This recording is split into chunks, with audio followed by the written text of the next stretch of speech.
My name is Kirsten Lind, and I'm going to be talking about Pashtunistan, what it is, and why can't you find it on the map. Pashtunistan is not an actual established country. It refers to an area of land that's predominantly and almost exclusively populated by the Pashtun people, and they've been there for over 3,000 years.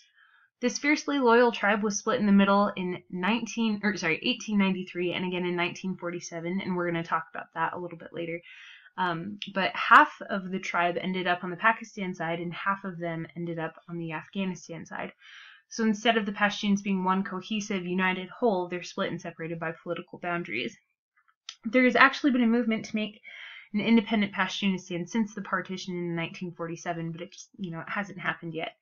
If Pashtunistan were to become a reality, it would transcend national boundaries and would be located in both Pakistan and Afghanistan. Well, it would take in parts of Pakistan and Afghanistan. So areas which are currently in Pakistan that supporters and proponents would like to be included in an independent Pashtunistan include the federally administered tribal areas, and that's where a large portion of the Pakistani Pashtuns live, as well as parts of the Khyber Pakhtunkhwa and Balochistan. So that being said, Balochistan does not have a high population of Pashtuns, and the Balochs don't really want to be a part of Pashtunistan. The reason why, people who are drawing maps of Pashtunistan have included it is because it would allow the landlocked Afghani territories to have access to the Indian Ocean. So, brief history of Pashtunistan. So the ancestral land of the Pashtuns was split in half in the year 1893 when the British government made a deal with the Afghani government and drew what's called the Durand Line. The Durand Line signifies a border and the extent of the British's rule in India. However, there is some debate as to whether or not the Afghanistan's leader, Amir Rahman Khan at the time, even knew what he was signing. So whether he understood the content of the document or not, the Pashtuns in this area certainly have not given any heed to the government-imposed line. So it's a very porous border, and the borderline in this particular area is not enforced very well. So the Pakistani Pashtuns often cross over to the Afghanistan side and, vice versa. And so that's the line. So who would be living in this Pashtunistan? Well, it would be the Pashtuns. So who are the Pashtuns? They're an ancient tribe that settled in western Afghanistan and eastern Pakistan about 1000 BC.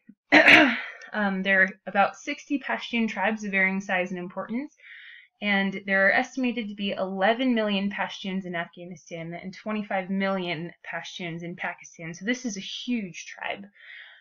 Most Pashtuns are farmers, and some are migratory herders and caravanners, and then a lot of Pashtuns also serve in some capacity in the military, one way or another. So a lot of Pashtuns are also Sunni Muslims, and so if you're a Pashtun, in addition to living by the 5 pillars of Islam, you also live by the Pashtun Wali, which is a moral code. We've already thoroughly discussed the Pashtun Wali in one of the previous oral reports, so I'm just going to hit on the last point right there, which is Hawad, or loyalty to country. So a Pashtun is obliged to protect the land of the Pashtuns, is what Hawad dictates. And so, as we already discussed in class and as we have seen in I Am Malala, tribalism, especially for Pashtuns, definitely comes before nationalism. So Pashtuns see themselves as Pashtun first, and then Pakistani or Afghani second. So their tribe is their main source of identity. So it's easy to see then why they would want their own independent country. So a few problems with this, though, are that neither Afghanistan or Pakistan are willing to give up land for this independent country. It's kind of like a Kashmir situation in that regard. It would also be extremely difficult to unite all of the Pashtuns. So even though they're the same ethnic tribe and there's a deep sense of tribalism, there are different warring sub-tribes within the Pashtun culture, and they've been living in separate circumstances for over 100 years in varying degrees. So there are a few political hurdles there. Honestly, the likelihood of Pashtunistan becoming a reality isn't terribly high. The above-mentioned reasons, just to name a few. That being said, the Pakistani government right now is sending Punjabi soldiers into these Pashtun areas to try to fight the Taliban, and in doing so, they're only strengthening the Pashtuns' desire for an independent Pashtunistan. So if the government continues to do this, they might push the fiercely loyal Pashtuns into a civil war. So there it is, what Pashtunistan is and why you can't find it on a map. Here are my sources, and I hope you enjoyed it.